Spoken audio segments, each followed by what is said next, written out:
السلام عليكم ورحمة الله وبركاته.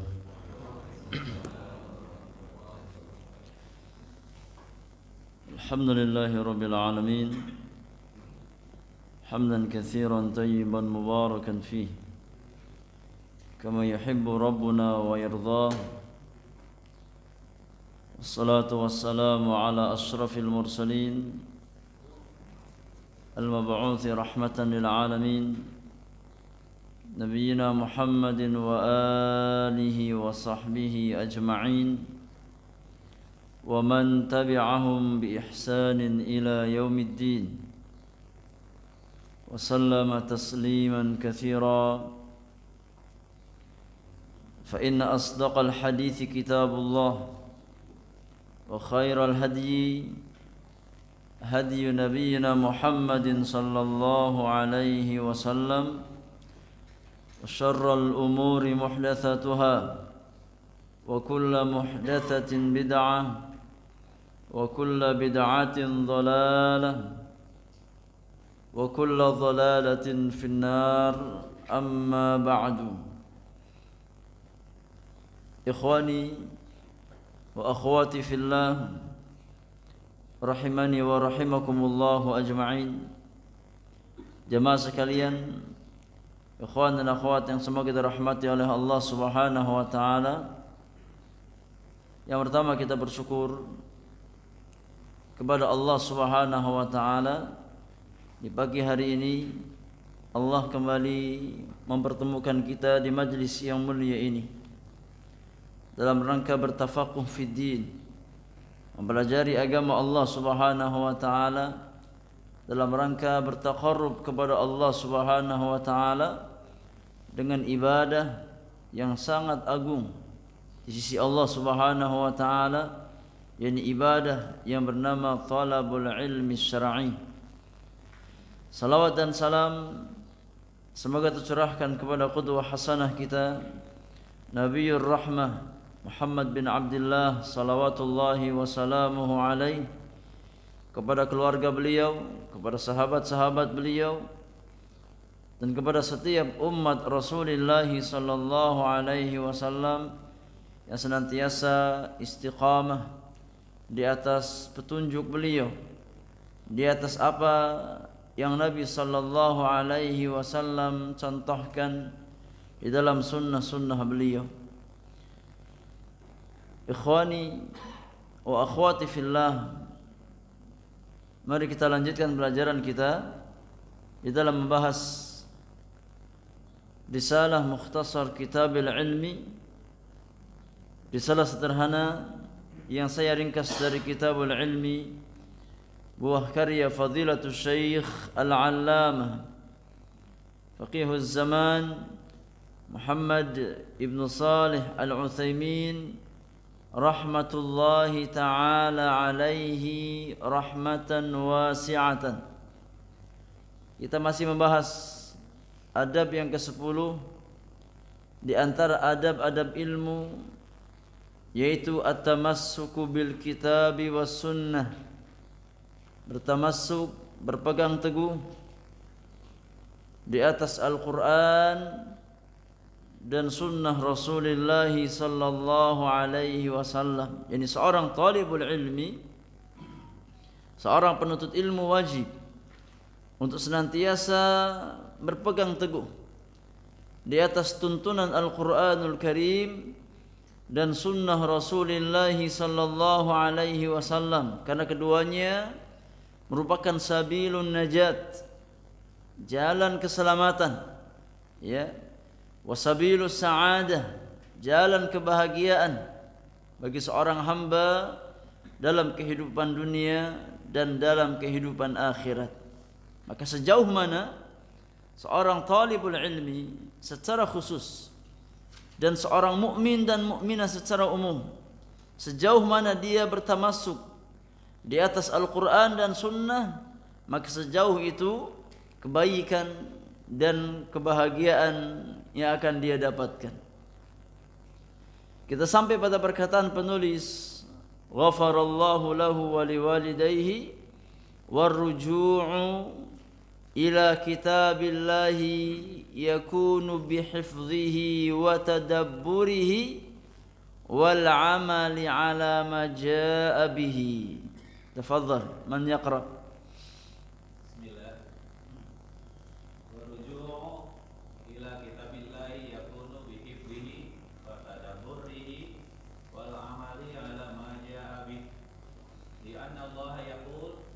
Kitabun anzalnahu ilaika mubarakun liyadabbaru ayatihi wa liyatadhakkara ulul albab.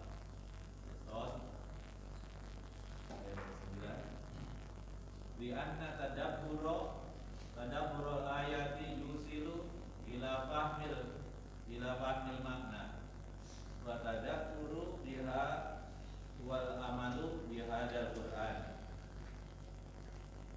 Wal narji ilal kitabi linatadabbarahu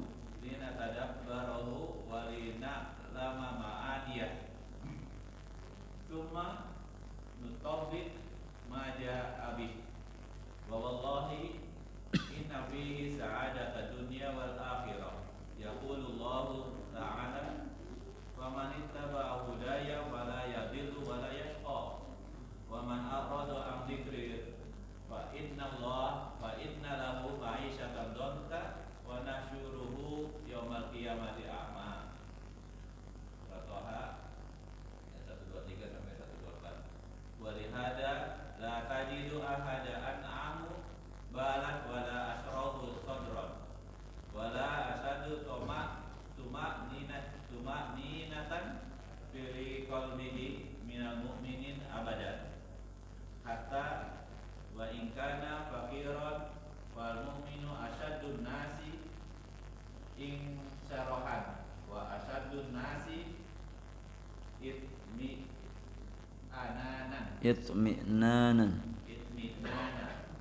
wa asa'un nasi sadran wa qra'u in syi'tum qala Allahi ta'ala man amila sholihan min dzakarin aw untha wa huwa mu'min wa nanuhyiyannahu hayatan thayyibatan wa lanajziyannahum ajrahum bi ahsani ma kanu ya'malun.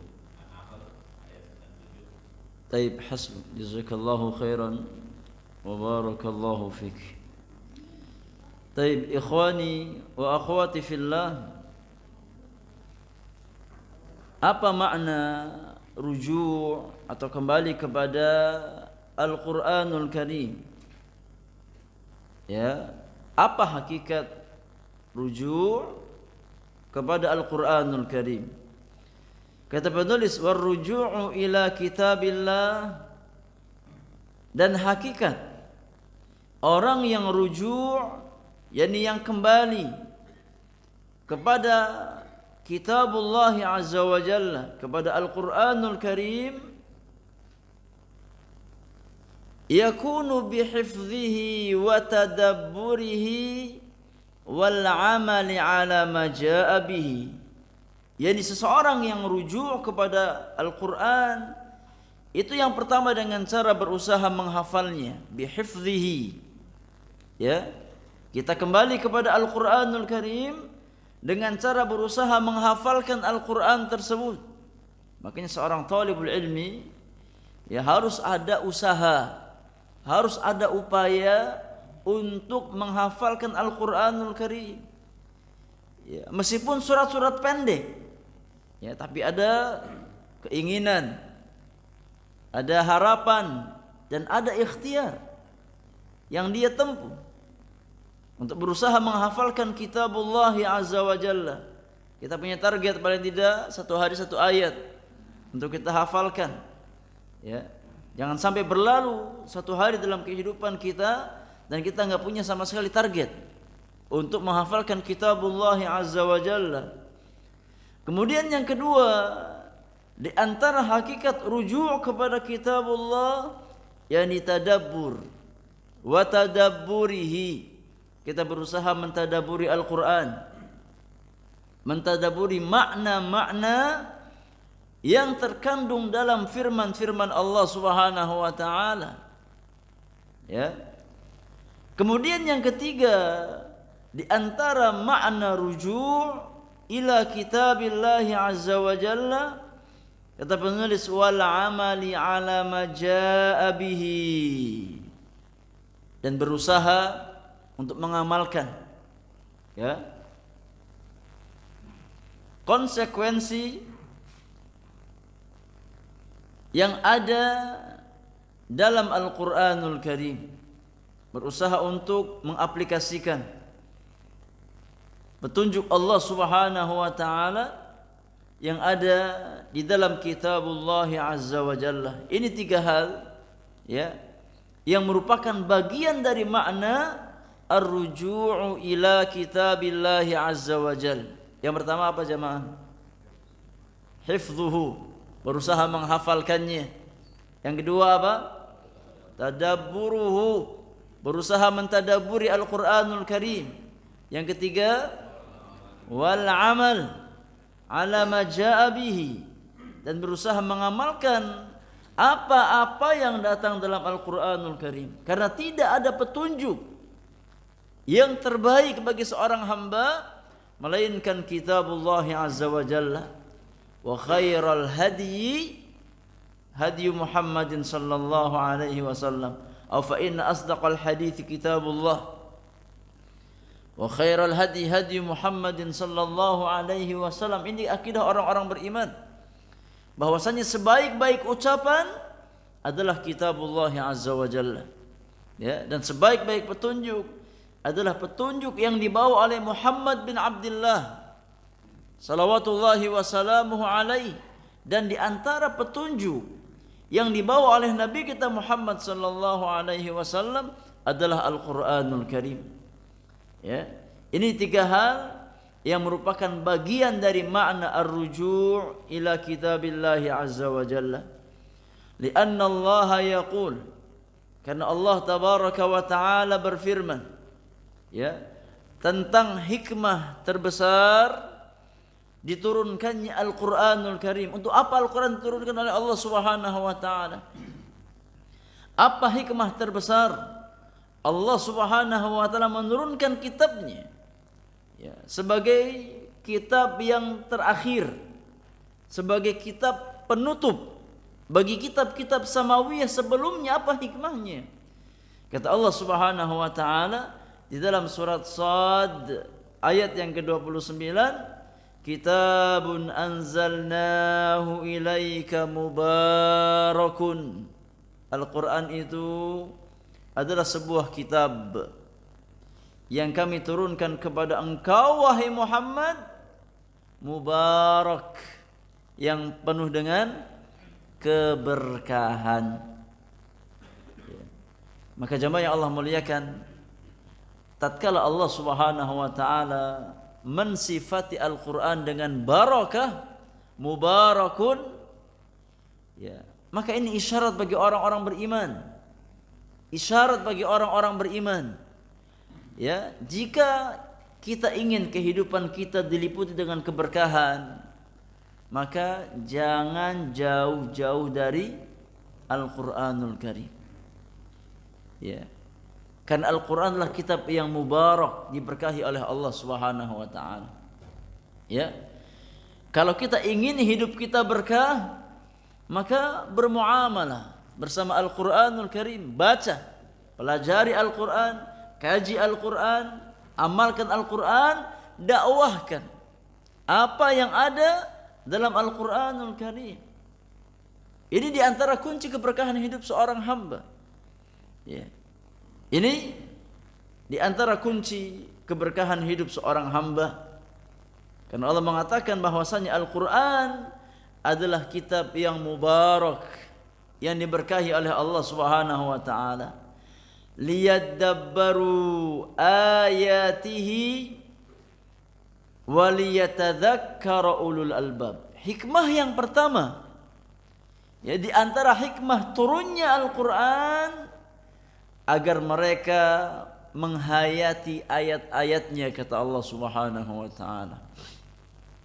Liyadabbaru ayatihi, Ini agar umat manusia itu mentadaburi Al-Qur'anul Karim, menghayati ayat-ayat Al-Qur'anul Karim. Ini hikmah yang pertama.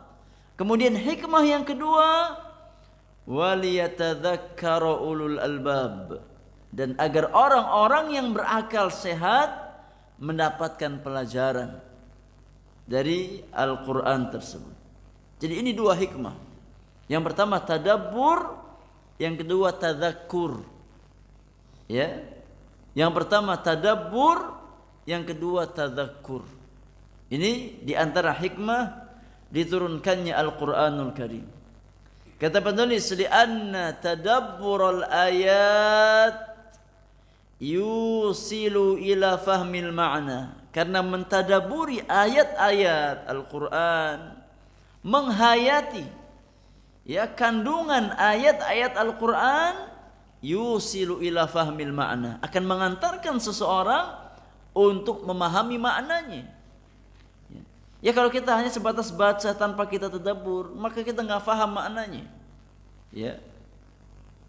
Oleh karenanya cara agar kita bisa memahami makna-makna yang terkandung dalam Al-Qur'anul Karim, maka di antara caranya adalah tadabbur, mentadaburi, menghayati firman-firman Allah Subhanahu wa taala, dibaca tafsirnya, dipelajari, ya, dikaji, dicari hikmah-hikmahnya, ya. Ini cara seorang mukmin bermuamalah bersama Al-Qur'anul Karim. Enggak cukup sebatas kita baca. Ya, na'am, membaca Al-Qur'an ibadah yang sangat agung. Satu huruf dibalas 10 kebaikan oleh Allah Subhanahu wa taala. Tapi ingat, enggak cukup membaca. Ya. Kita harus berusaha untuk memahami hakikat apa yang kita baca tersebut, agar semakin tumbuh rasa cinta kita kepada Al-Qur'anul Karim. Ya, agar kita mampu mengamalkan kandungan-kandungan ayat tersebut. Wattadzakkuru biha huwal 'amalu bihadzal Qur'an. Adapun makna tadzakkur yakni mengamalkan Al-Qur'anul Karim. Jadi kalau tadabbur itu artinya apa? Tadabbur artinya menghayati, memahami, ya. Adapun tadzakkur artinya mengamalkannya. Nah, ini dua hikmah terbesar diturunkannya Al-Qur'anul Karim. Untuk kita fahami dan untuk kita amalkan. Ya. Maka orang-orang beriman harus senantiasa berjalan di atas dua jalan tersebut. Berusaha untuk mempelajari, memahami ayat-ayat Al-Qur'an. Yang kedua, berusaha untuk mengamalkannya. Ya, hendaknya kita enggak lepas dari dua hal ini. Belajar, memahami Al-Qur'an, dan yang kedua berusaha untuk mengamalkan ilmu-ilmu yang kita pelajari. Fal narji' ilal kitab linatadabbarahu walina'lama ma'aniyahu thumma nutabbiq ma jaa'a bihi.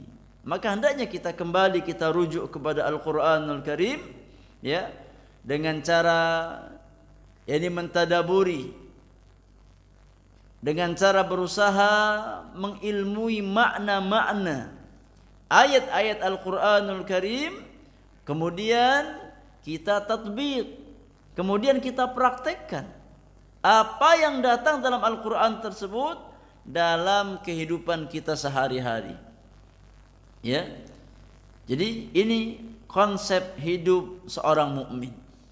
Berusaha mentadaburi Al-Qur'anul Karim, kemudian dia berusaha mengamalkan, ya, setiap apa yang datang di dalam kitabullah azza wa jalla.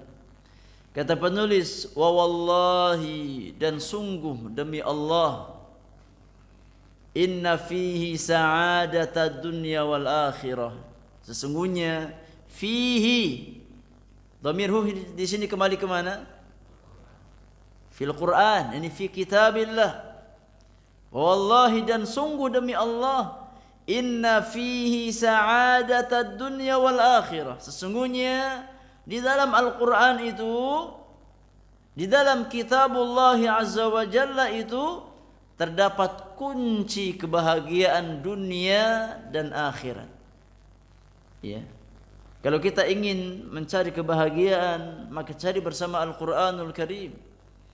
Kalau kita ingin mendapatkan kebahagiaan dunia dan akhirat, maka kuncinya ada bersama kitabullah azza wa jalla. Kuncinya ada bersama Al-Quranul Karim. Yaqulullahu ta'ala, Allah tabaraka wa ta'ala berfirman di dalam surat Taha ayat yang ke-123, 124. Kata Allah Subhanahu wa ta'ala, "Faman ittaba'a hudaya fala yadhillu wa la yashqa."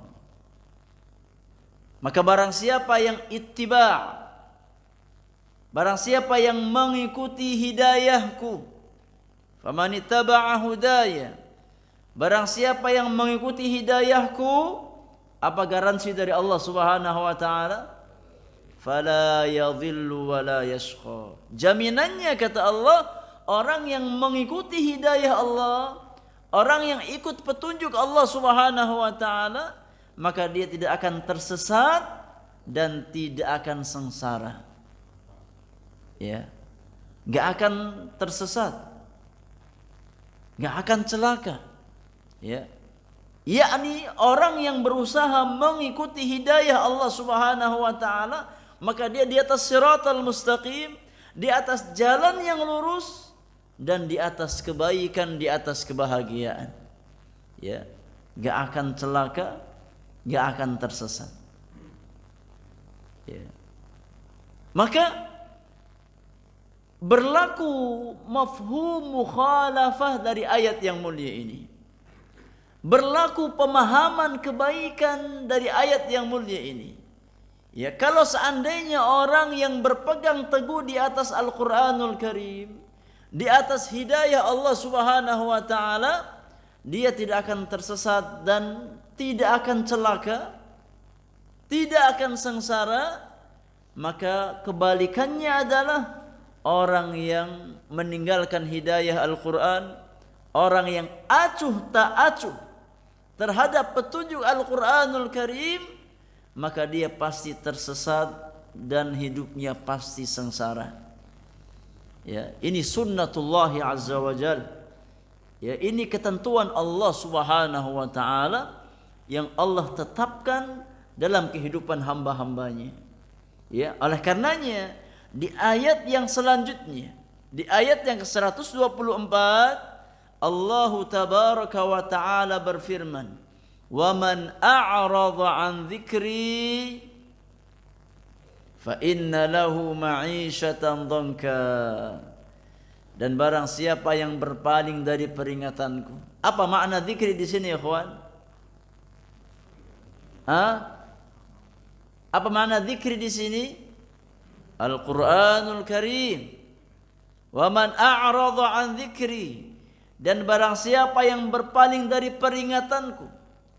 Ya, yani kitabullah azza wa jalla, Al-Quranul Karim.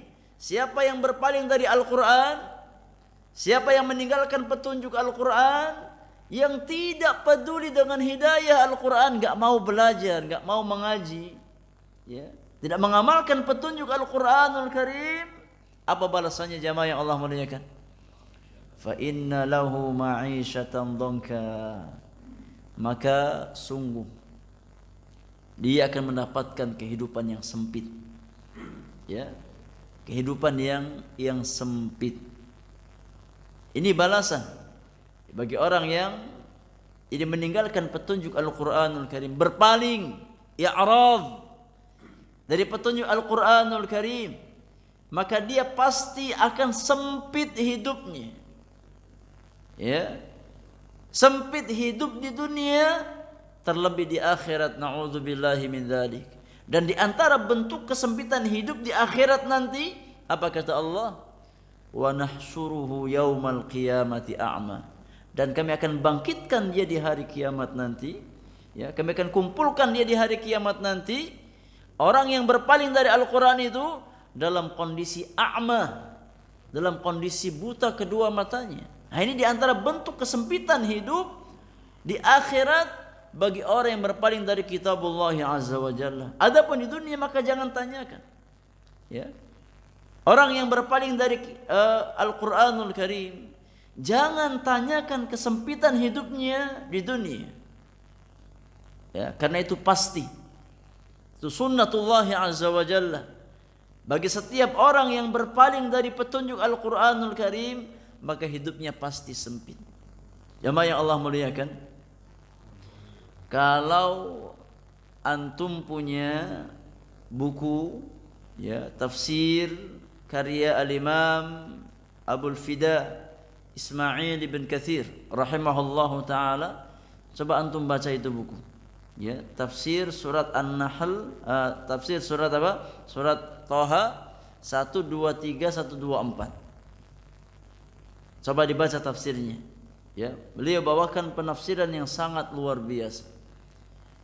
Ya, yang sangat bagus tentang bagaimana kesempitan orang yang berpaling dari petunjuk Allah Subhanahu wa taala. Ya. Kata Imam Al-Hafidz secara makna bahwasanya sumber kelapangan hidup, sumber kebahagiaan hidup, ya, itu ada bersama Al-Qur'anul Karim, ada bersama kitabullah azza wa jalla.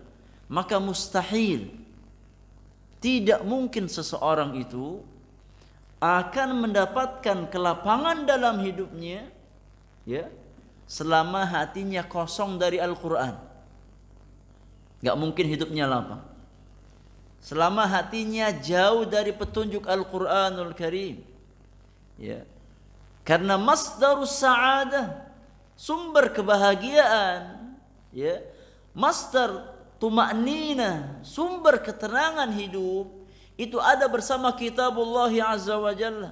Maka sejauh mana kita penuhi hati kita dengan Al-Quran, sejauh itulah ketenangan dalam kehidupan kita, kelapangan dalam kehidupan kita. Ya. Makanya kata Al-Hafidz Ibnu Katsir rahimahullahu taala, meskipun orang itu ya berusaha untuk memberikan segala macam kenikmatan untuk fisiknya, ya. Seseorang itu meskipun dia memberikan segala macam fasilitas kenikmatan untuk fisiknya, ya, dia berikan makanan yang terbaik, ya, dia pakaikan pakaian yang terbaik, dia tinggal di tempat yang terbaik, di rumah yang besar, rumah yang mewah, ya, pakaiannya masya Allah mahal, bajunya, makanannya 4 sehat 5 sempurna, bergizi untuk tubuhnya, ya, kemudian kendaraannya mewah. Selama hatinya jauh dari Al-Quran, maka tidak mungkin dia mendapatkan kelapangan dalam hidupnya. Ya, gak mungkin. Meskipun yakni secara lahiriah terpenuhi kebutuhannya, ya, dimanjakan dengan berbagai macam fasilitas dunia, ya, karena inti kelapangan itu bukan pada lahiriah kita, ya, tapi inti kelapangan itu adanya di sini. Maka banyak orang-orang yang tinggal di tempat-tempat yang besar, yang mewah, tapi hidupnya sempit. Ya, sebaliknya banyak orang yang tempatnya tinggalnya di, ya, mungkin petakan, di kontrakan, ya, tapi hidupnya lapang. Ya. Nah, ini diantara dalil, diantara bukti bahwasannya kelapangan dan kesempitan hidup itu tidak ditentukan oleh sempit dan lapangnya tempat tinggal seseorang. Ya. Mahal dan murahnya makanan seseorang, mahal dan murahnya pakaian seseorang, ya, bagus dan tidaknya kendaraan seseorang, tapi sempit dan lapangnya hidup itu ditentukan oleh apa? Oleh kelapangan jiwa-jiwa kita. Makanya kata Nabi sallallahu alaihi wasallam, ya, kata Nabi yang mulia, laisal ghina an kathratil arad. Hakikat kekayaan itu bukan dengan banyaknya perbendaharaan dunia, tidak. Ya. Wa innamal ghina nafsi. Akan tetapi hakikat kekayaan adalah kekayaan jiwa. Ya, banyak orang yang duitnya banyak tapi rasanya miskin terus. Ya, rasanya kurang terus. Dan banyak orang-orang miskin yang seperti raja dunia. ya, tenang hidupnya, senyumnya lebar. Banyak orang-orang kaya nggak bisa senyum jamaah. Mau senyum aja nggak bisa. Kenapa? Karena stres, tertekan hidupnya, sempit hidupnya. Tapi banyak orang-orang miskin yang masya Allah senyumnya lebar, ya, lepas, tenang. Kenapa? Karena nggak ada beban, nggak ada beban, ringan hidup bagi dia. Ya, jadi lapang dan sempitnya materi, lapang dan sempitnya dunia itu bukan pertanda kelapangan dan kesempitan hidup seseorang.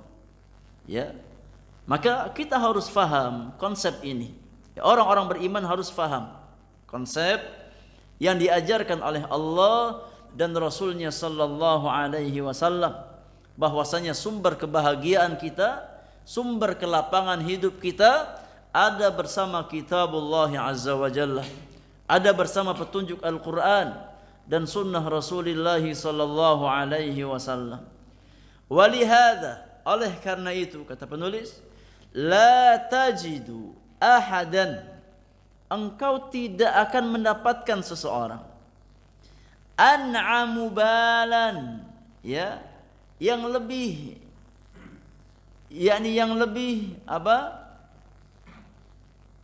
Yang lebih ringan hidupnya, ya, yang lebih lapang hidupnya. Wala asrahu sadran, lebih lapang jiwanya. Wala asyaddu tuma'ninatan fi qalbihi, lebih tenang hatinya, minal mu'mini abadan, daripada seorang mukmin, daripada orang beriman.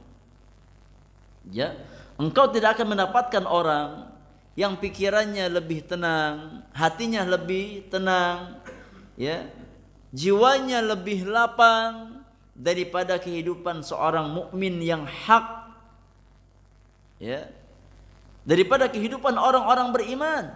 Hatta wa in kana faqiran, meskipun si mukmin tersebut orangnya miskin, orangnya fakir, ya, namun selama dia punya iman dan dia beriman dengan iman yang sebenarnya, maka tidak ada kesempitan dalam hidupnya. Ya. Jadi yang membuat kita sempit itu hati-hati kita. Ya, tatkala hati kita jauh dari iman, tatkala hati kita jauh dari Al-Quran dan sunnah Rasulullah sallallahu alaihi wasallam, maka jangan harapkan kelapangan dalam kehidupan kita. Oleh karenanya, kaidah dalam masalah ini, tidak ada orang yang paling lapang hidupnya, yang paling tenang jiwanya, melainkan seorang mukmin yang hak.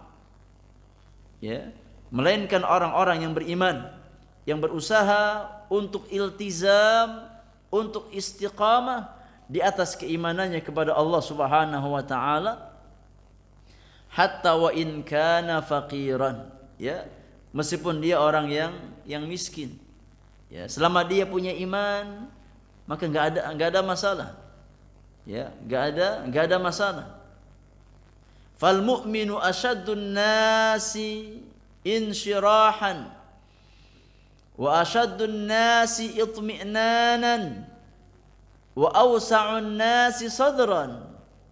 Maka seorang mukmin itu adalah orang yang paling, yakni tenang, orang yang paling lapang hidupnya, orang yang paling lapang jiwanya, ya, itu orang beriman, orang yang paling, ya, tenang hidupnya, orang yang paling lapang jiwanya. Ya. Wa qara'u in syi'tum qaulallahi ta'ala, dan bacalah, ya, bacalah, jika anda mau, bacalah firman Allah Subhanahu wa ta'ala di dalam surat An-Nahl ayat yang ke-97. Ya, An-Nahl ayat 97. Baca firman Allah Subhanahu wa ta'ala, man 'amila salihan min dzakarin aw untha wa huwa mu'min falanuhyiyannahu hayatan thayyibatan walanajziyannahum ajrahum bi ahsani ma kanu ya'malun. Kata Allah Subhanahu wa taala, barang siapa yang beramal saleh, berbuat kebajikan, ya, baik dia laki-laki ataupun wanita, dalam kondisi dia beriman. Ini rumusnya jamaah. Ya. Ini rumusnya. Jadi beramal saleh dan dibangun di atas keimanan kepada Allah Subhanahu wa taala, maka falanuhyiyannahu hayatan thayyibatan, kami akan berikan kepadanya kehidupan yang baik. Ya. Jadi hayatun thayyibah, kehidupan yang baik, itu rumusnya iman dan amal saleh. Ya. Beriman artinya kita belajar, ya. Karena iman itu dengan dipelajari, ya. Kemudian beramal saleh, kita amalkan ilmu-ilmu yang kita pelajari. Maka seorang hamba yang berusaha untuk menggabungkan dua hal tersebut, menggabungkan antara iman dan amal saleh, Allah akan berikan kepadanya kehidupan yang baik. Wala najziyannahum ajrahum bi ahsani ma kanu ya'malun. Ya, dan kami akan memberikan balasan kepadanya dengan pahala atau ganjaran yang lebih baik. Bi ahsan, ya, dengan ganjaran yang lebih baik dari apa yang mereka amalkan. Ya. Itu balasan Allah Subhanahu wa taala. Balasan Allah senantiasa lebih baik dari nilai amalan kita. Ini di antara apa? Di antara konsekuensi dari rahmat Allah Subhanahu wa taala. Jamaah yang Allah muliakan, ya. Ini betapa rahmatnya Allah Subhanahu wa taala dengan hamba-hambanya. Betapa sayangnya Allah dengan hamba-hambanya yang beriman. Ya. Bahwasanya kebaikan-kebaikan orang-orang beriman itu senantiasa dibalas lebih oleh Allah Subhanahu wa taala. Lebih baik dari amal yang kita kerjakan. Ya. Oleh karenanya kata para ulama, kalau seandainya balasan Allah itu impas dengan amalan kita, ya enggak ada yang dapat surga jamaah yang Allah muliakan. Ya. Enggak ada yang dapat surga. Karena amal kita enggak cukup buat apa? Ya, ini masuk surga Allah Subhanahu wa taala. Kalau seandainya amal-amal kita dibalas sesuai dengan apa? Nilai amalan kita, yang enggak cukup buat masuk surga Allah Subhanahu wa taala. Makanya kata Nabi yang mulia alaihi salatu wassalam, ya, kalian tidak masuk surga dengan amal-amal kalian semata. Ya. Ya. Akan tapi kalian masuk surga dengan apa? Dengan rahmat Allah Subhanahu wa taala.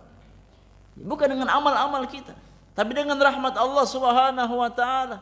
Karena kalau seandainya seseorang, ya, hanya bawa modal amalannya, ya enggak sebanding dengan nikmat surga Allah Subhanahu wa taala. Enggak sebanding jamaah yang Allah muliakan.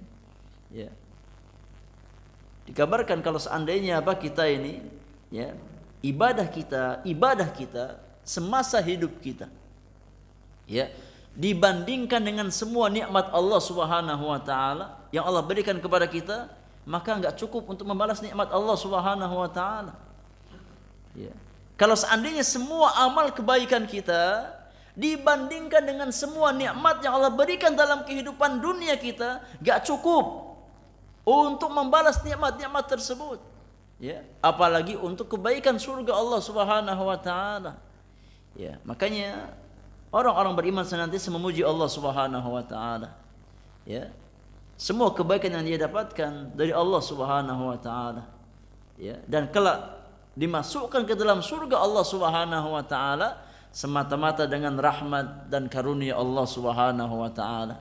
Ya, sebagai bentuk kecintaan Allah kepada orang-orang beriman.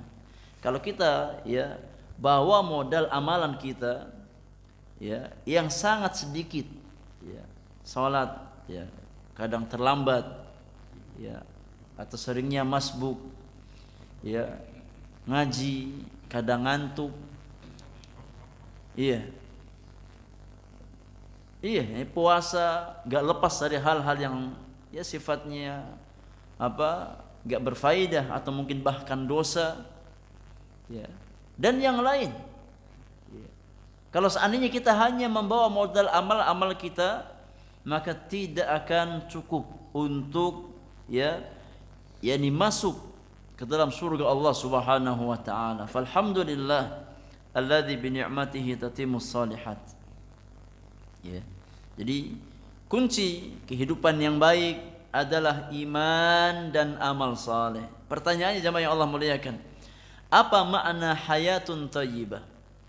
Apa makna kehidupan yang baik yang Allah janjikan bagi seorang hamba yang menggabungkan antara iman dan amal saleh tersebut? Silakan dibaca.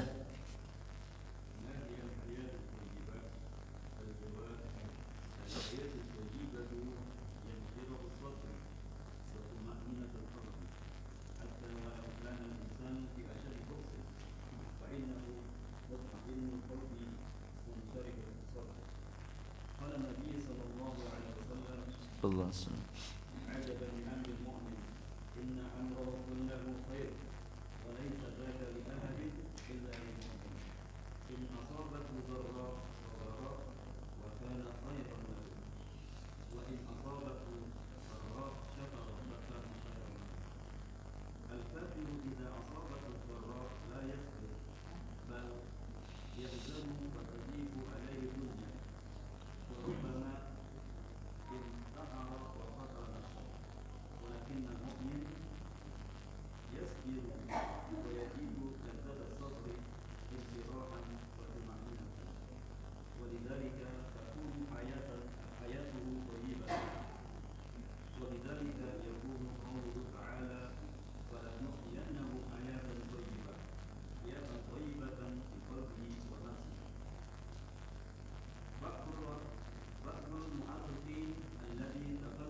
طيب حسبك. نعم جزاك الله خيرا وبارك الله فيك. قال المصنف غفر الله له ولوالديه ولسائر المسلمين والمسلمات ما هي الحياة الطيبة. Apa itu kehidupan yang baik yang Allah janjikan kepada seorang mukmin yang beramal saleh? Al-jawab, maka jawabannya adalah al-hayatu thayyibatu, kehidupan yang baik itu hiyan syirahus sadri, yakni lapangnya jiwa, wa tuma'ninatul qalbi, dan tenangnya hati. Ini inti kehidupan yang baik jamaah yang Allah muliakan. Ya. Jadi kehidupan yang baik itu intinya kembali kepada kebaikan hati, bukan kepada sesuatu yang sifatnya lahiriah ataupun materi duniawiyah. Ya. Kehidupan yang baik intinya dibangun di atas kelapangan jiwa dan ketenangan hati seorang hamba. Hatta walau kanal insanu fi asyaddi bu'sin. Ya, meskipun seseorang itu terkadang dia dalam kondisi ya yang mungkin sangat miskin, yang sangat fakir. Ya. Tapi orang miskin, orang fakir itu tidak terhalang dari kehidupan yang baik. Selama dia punya dua hal tadi. Ya, iman dan amal saleh. Jadi, kehidupan yang baik itu Allah berikan kepada setiap hamba. Ya, yang berusaha untuk yakni beriman dan beramal saleh.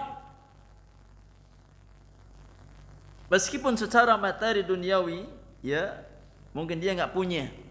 Ya, bukan orang yang kaya, bukan.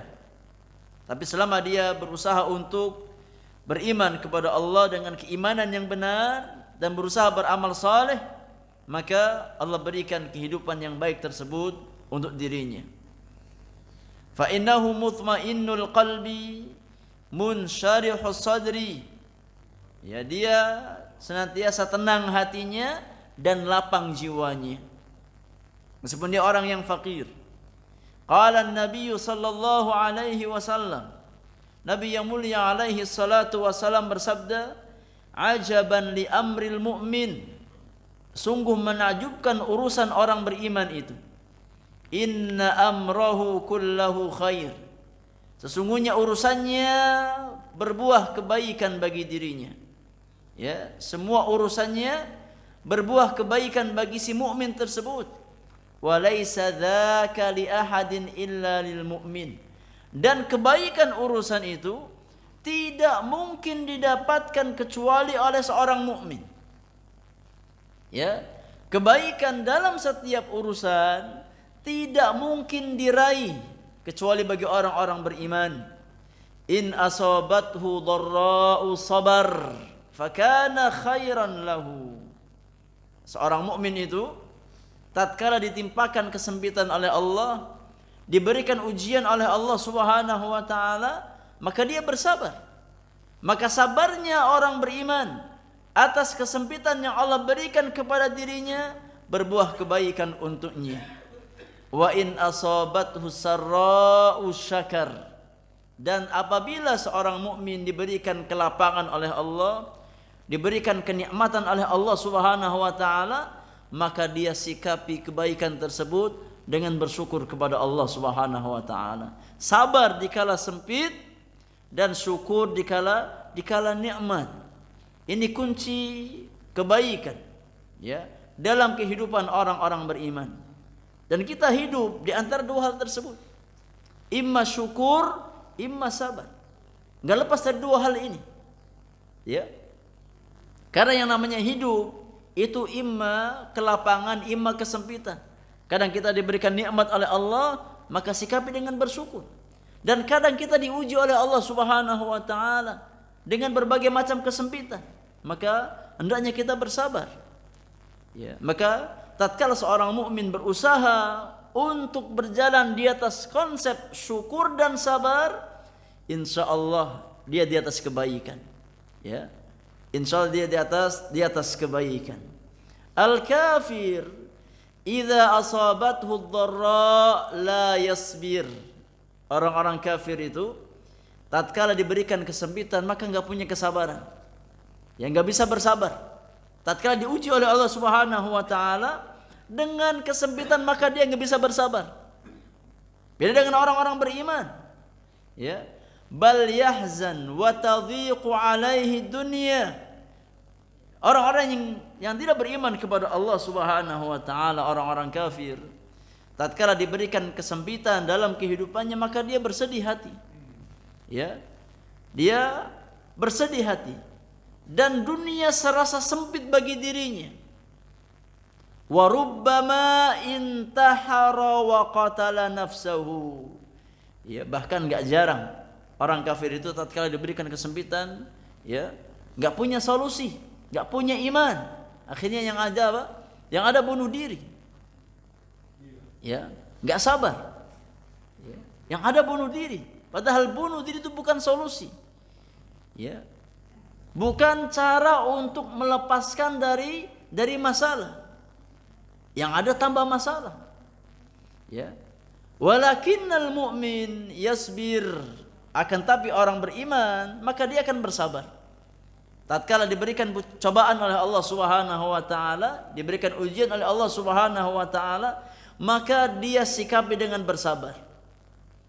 Wa yajidu ladzatas sabri insyirahan wa tuma'ninatan, dan dia akan dapatkan ya buah kelezatan dari kesabarannya, atau buah dari kesabarannya tersebut ya berupa lapangnya jiwa dan tenangnya hati.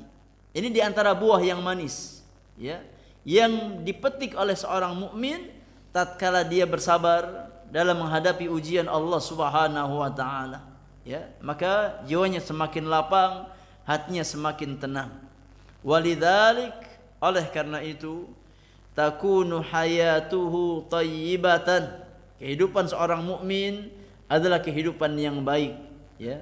Wa bidzalika yakunu qauluhu ta'ala falanuhyiyannahu hayatan thayyibatan, ay hayatan thayyibatan fi qalbihi wa nafsihi. Oleh karenanya makna firman Allah, kami akan berikan kepadanya kehidupan yang baik. Apa makna kehidupan yang baik di situ? Kebaikan yang baik dalam hati dan jiwa seorang mukmin.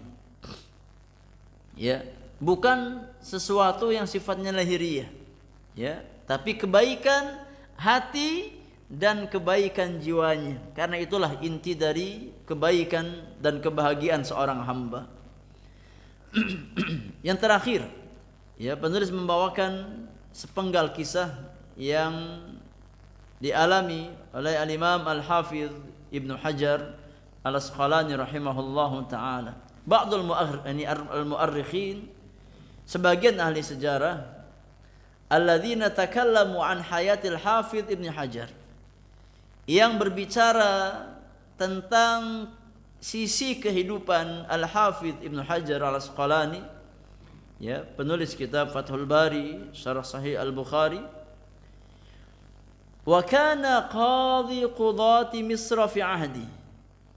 Al-Hafidh ini ya dulu pada masanya, pada zamannya seorang qadhi qudat, yakni hakim agung. Seorang hakim agung, ya bukan orang biasa. Orang hakim agung. Ya pada masanya, pada zamannya di Mesir.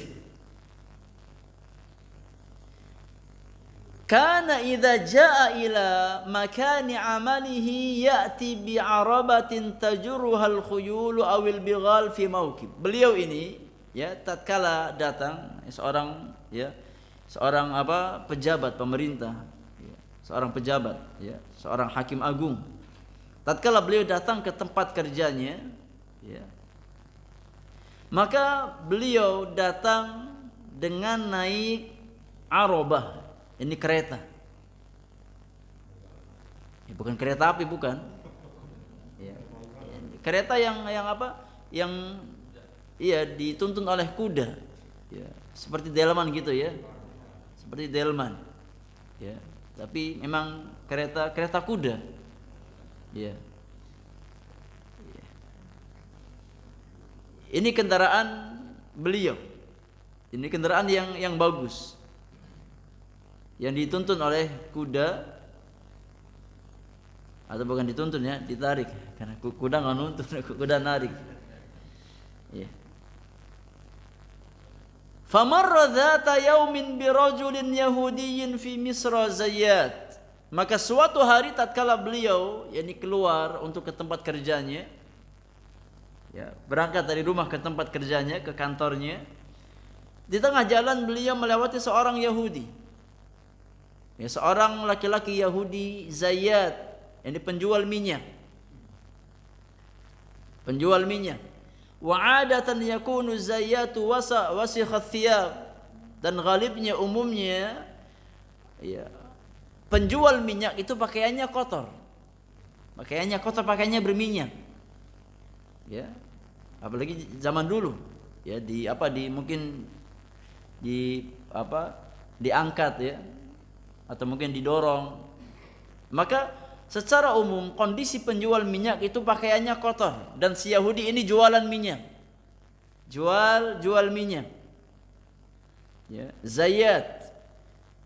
Faja'al Yahudiyyu fa'awqafal mawqib, maka tatkala Al-Hafidz sedang lewat, ya, hendak ke tempat kerjanya, tiba-tiba di stop oleh Yahudi itu, ya, dihentikan oleh Yahudi itu. Wa qala lil Hafidz Ibnu Hajar rahimahullah, kemudian sang Yahudi berkata kepada Al-Hafidz Ibnu Hajar rahimahullahu taala, kata Yahudi, inna nabiyyakum yaqul, ya, wahai hakim, sesungguhnya engkau muslim, dan nabi kamu mengatakan dalam hadisnya, ad-dunya sijnul mu'min wa jannatul kafir. Mungkin Yahudi ini pernah dengar hadis, ya, dia sampaikan kepada Al-Hafidz, wahai hakim, wahai Al-Hafidz Ibnu Hajar, sesungguhnya nabi kamu mengatakan dunia itu penjara bagi mukmin dan surga bagi orang kafir. Ini ucapan nabi kamu, ya, surga itu, dunia itu penjara bagi mukmin dan surganya orang kafir, ya. Tapi kok kenapa kondisinya berbeda sekarang? Ya, engkau di atas kenikmatan, saya di atas kesempitan. Kata nabi kamu, dunia itu penjaranya mukmin dan surganya orang kafir. Tapi nyatanya saya hidup belangsak. Iya. Yani penjual minyak kotor, miskin. Ya. Engkau di atas kemewahan, di atas kebaikan. Ya. Kata sang Yahudi tersebut, wa anta qadhi qudati Misra, engkau seorang hakim agung Mesir. Wa anta fi hadzal mauqib, ya, engkau naik kendaraan yang mewah yang bagus. Wa fi hadzal na'im, di atas berbagai macam fasilitas kenikmatan. Ya, engkau tinggal di tempat yang bagus, pakaiannya bagus, kendaraannya bagus. Ya. Ini penjara macam apa seperti ini? Katanya hidup dalam penjara seorang mukmin itu. Tapi kok dengan berbagai macam fasilitas kenikmatan. Wa ana fi hadzal adzabi wa hadzal syaqa, sedangkan saya yang kafir dalam azab dan kesempitan semacam ini. Berarti nabi kamu enggak benar dong sabdanya. Ya. Ternyata kembali ke realitanya. Si mukmin yang di atas kenikmatan, kafir yang dalam kesempitan. Ya. Lihat bagaimana jawaban kecerdasan Al-Imam Al-Hafidz Ibnu Hajar rahimahullahu taala. Ya.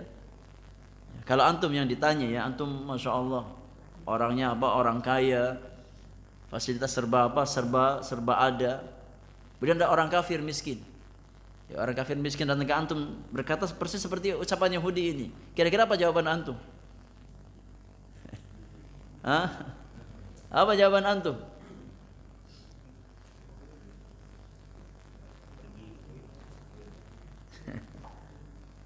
Lihat kecerdasan seorang Al-Imam Al-Hafidz Ibnu Hajar rahimahullahu taala. Tatkala ditanya oleh Yahudi tersebut, ya, tentang makna hadis ad-dunya sijnul mu'min wa jannatul kafir. Dunia penjara bagi seorang mukmin dan surganya orang kafir. Ya. Dengan realita yang seolah-olah berbeda. Ya, 180 derajat dari apa yang Nabi sabdakan tersebut. Apa jawaban Al-Hafidz? Kata beliau, ya, ana fima ana fihi minat taraf wan na'im yu'tabaru bin nisbati ila na'imil jannati sijnan wahai Yahudi. Ya. Nabi kami benar, enggak ada yang salah dengan sabda beliau. Ya, enggak ada yang salah dengan sabda Rasulullah sallallahu alaihi wasallam. Apa yang beliau sabdakan pasti benar, enggak ada yang salah. Ya. Aku dan semua fasilitas yang aku dapatkan, semua kenikmatan dunia yang aku dapatkan saat ini, kalau dibandingkan dengan nikmat surga, ya rasanya kayak hidup di penjara. Jadi semua yang aku dapatkan saat ini, semua fasilitas hidup yang saya dapatkan saat ini, ya, Kalau seandainya dibandingkan dengan nikmat surga Allah, ya kayak di penjara terbatas. Ya enggak bebas. Ya. Karena nikmat surga Allah itu tidak ada bandingannya dengan nikmat dunia. Makanya semua kebaikan seorang hamba di dunia, ya, apapun bentuknya, ya, kalau dibandingkan dengan nikmat surga Allah, ya kayak di penjara rasanya. Ya. Karena kehidupan akhirat itu lebih baik bagi orang-orang beriman. Ya, kehidupan akhirat lebih baik dan lebih kekal bagi orang-orang beriman. Semua kemewahan, ya, semua kenikmatan, semua fasilitas yang saya dapatkan saat ini, kalau seandainya dibandingkan dengan nikmat surga Allah, maka ibarat penjara, ya, bagi seorang mukmin.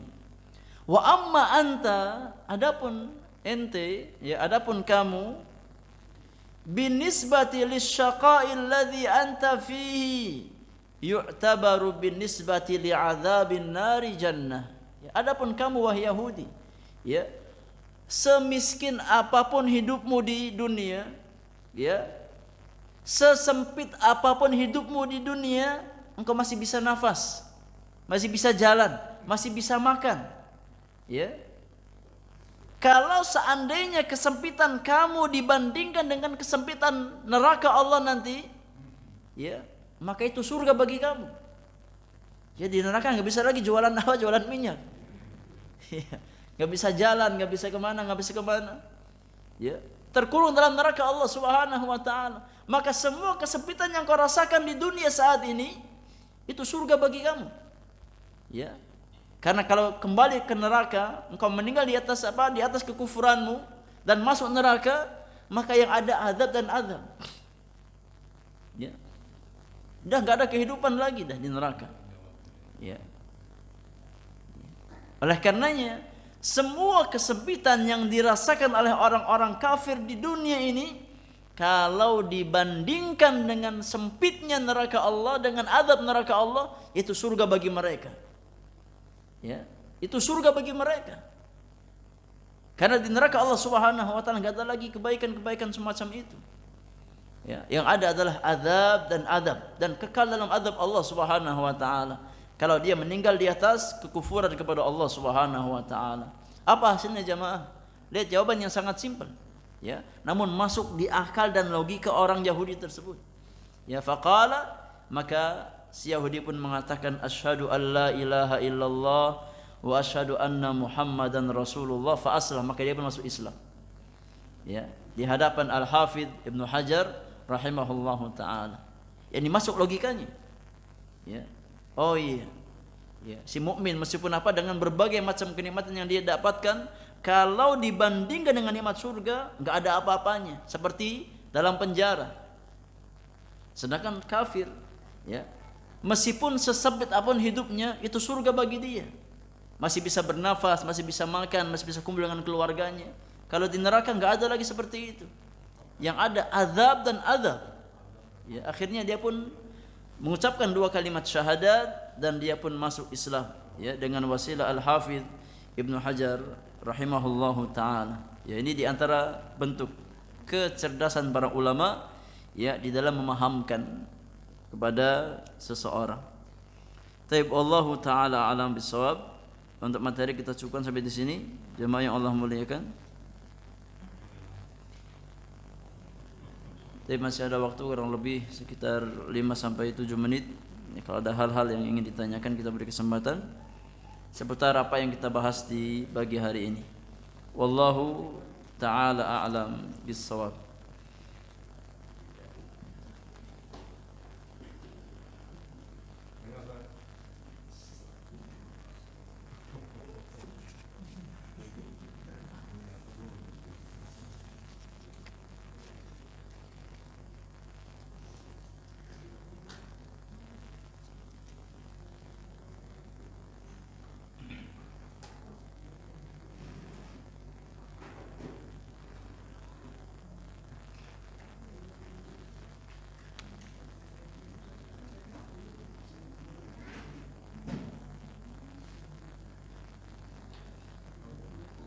Tapi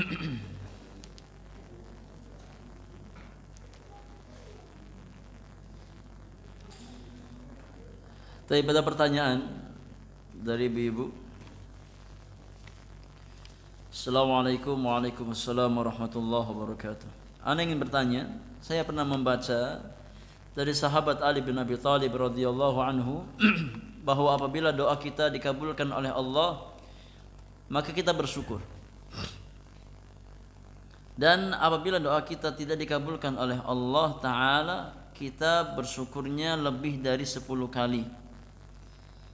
Jadi kalau dikabulkan bersyukurnya sekali, kalau tidak dikabulkan doanya syukurnya lebih dari 10 kali. Kenapa? Karena apabila belum dikabulkan maka itu adalah pilihan Allah Ta'ala. Sedangkan apabila dikabulkan itu pilihan kita. Itu pilihan kita. Bagaimana apabila menurut Ustaz? Bagaimana apabila menurut Ustaz? Ini bahasa Indonesianya gimana ini? Bagaimana apabila menurut Ustaz? Ya mungkin apabilanya dihapus lebih tepat ya. Bagaimana menurut Ustaz? Mohon penjelasannya, syukran. Jamaah yang Allah muliakan, kadang-kadang kita ini meremehkan bahasa Indonesia.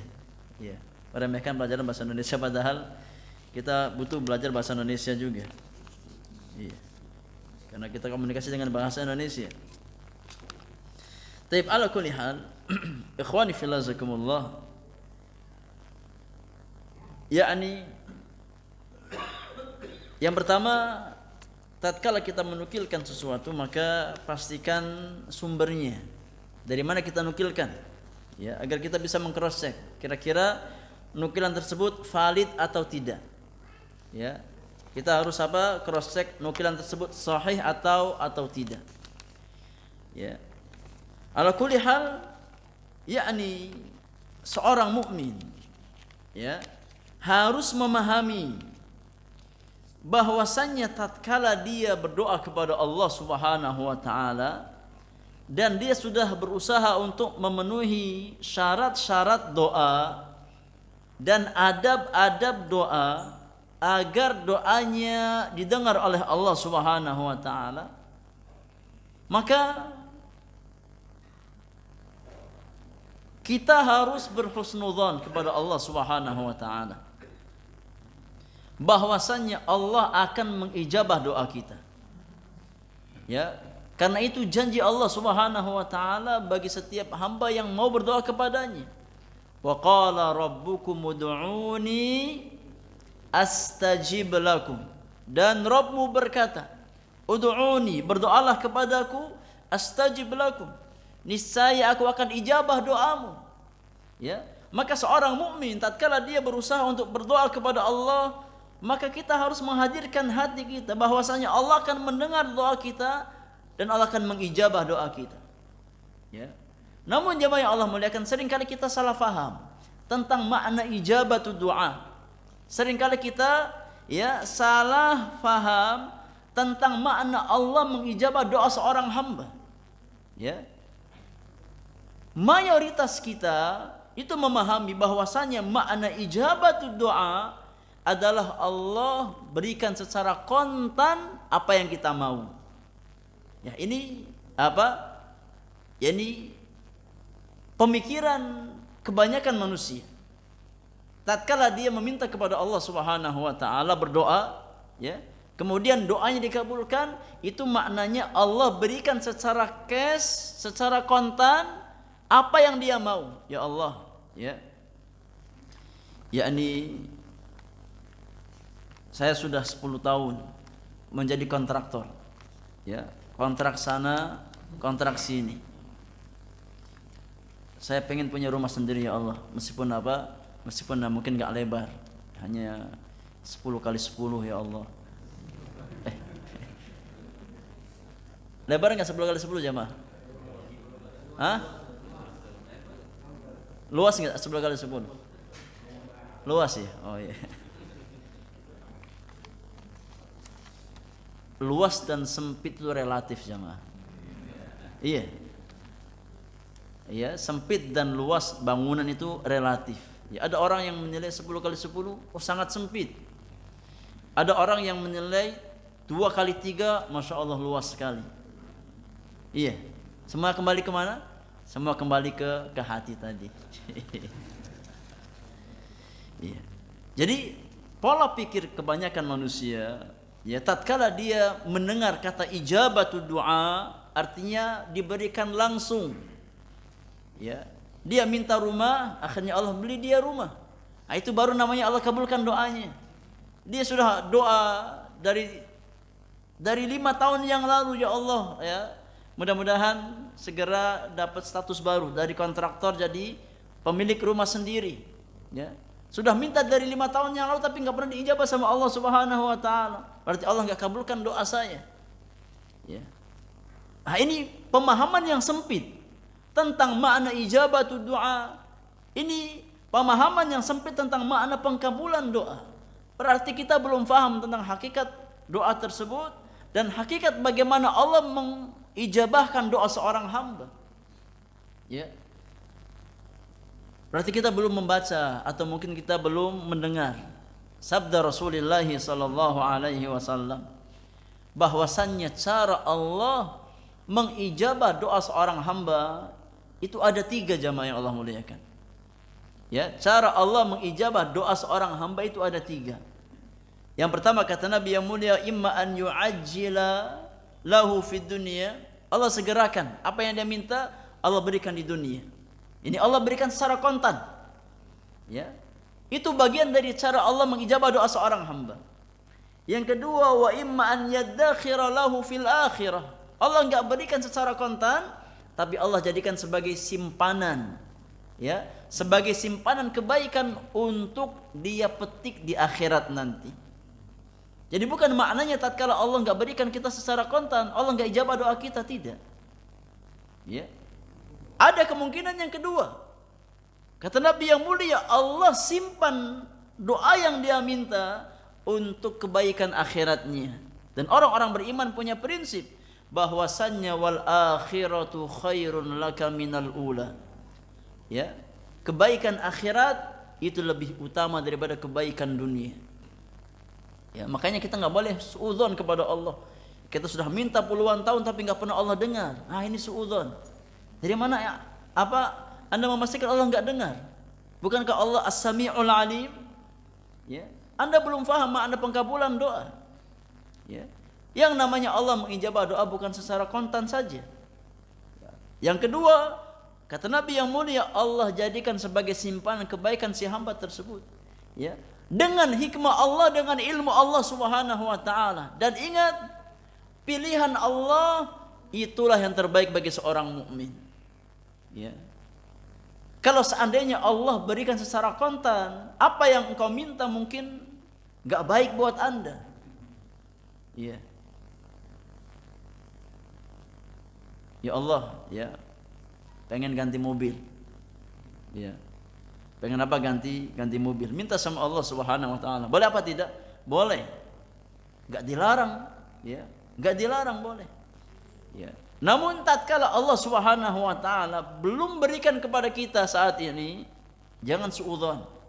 Karena bisa jadi kalau seandainya Allah berikan apa yang antum minta, malah nggak baik buat antum.